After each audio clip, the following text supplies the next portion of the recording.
said. Don't you mean the greatest? No, said Billy. That's absurd to argue over who is the greatest.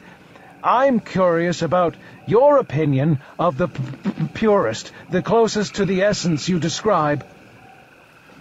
I had thought about it a few days and then brought my answer to King Billy as we watched the setting suns from the top of the bluff near the palace. Red and blue shadows stretched across the amber lawn toward us. Keats, I said. John Keats, whispered sad King Billy. Ah. And then a moment later, why? So I had told him what I knew about the 19th century old Earth poet, about his upbringing, training, and early death, but mostly about a life dedicated almost totally to the mysteries and beauties of poetic creation. Billy had seemed interested then. He seemed obsessed now as he waved his hand and brought into existence a hollow model which all but filled the room.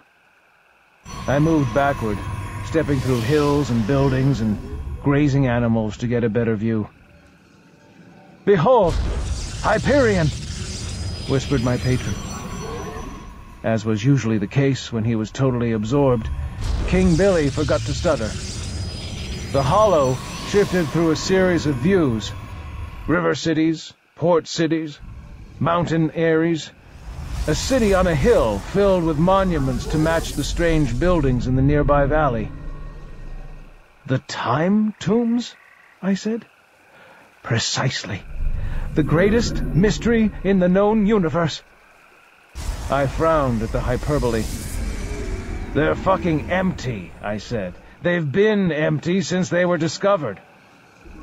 "They are the source of a strange, anti-entropic force field which lingers still," said King Billy. "One of the few phenomena outside singularities which dares to tamper with time itself." "It's no big deal," I said. "It must have been like painting rust preventative on metal. They were made to last, but they're empty. And since when do we go bug fuck about technology?" "Not technology," sighed King Billy, his face melting into deeper grooves. "Mystery. The strangeness of place, so necessary to some creative spirits. A perfect mixture of the classical utopia and the pagan mystery." I shrugged, not impressed. Sad King Billy waved the hollow away. "Has your poetry improved?" I crossed my arms and glared at the regal dwarf slob. "No." "Has your muse returned?" I said nothing. If looks could have killed, we would all be crying, "The king is dead, long live the king," before nightfall. "Very well," he said, showing that he could look insufferably smug as well as sad. "Pack your bags, my boy. We're going to Hyperion." Fade in. Sad King Billy's 5 siege ships floating like golden dandelions above a lapis sky.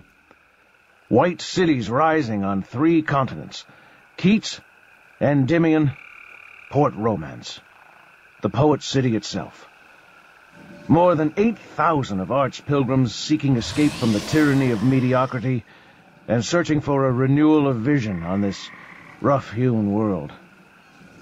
Asquith and Windsor in Exile had been a center for android biofacture in the century following the Hegira, and now these blue-skinned friends of man labored and tilled with the understanding that once these final labors were finished, they were free at last. Dimensional strains. The white cities rose.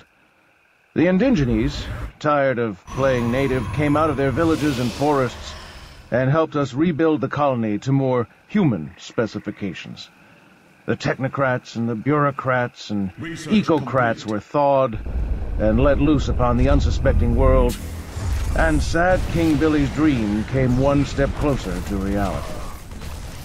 By the time we arrived at Hyperion, General Horace Glenenheit was dead, his brief but brutal mutiny already crushed but there was no turning back.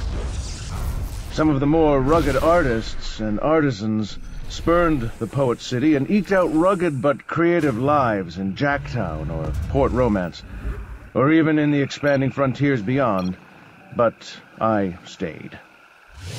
I found no muse on Hyperion during those first years.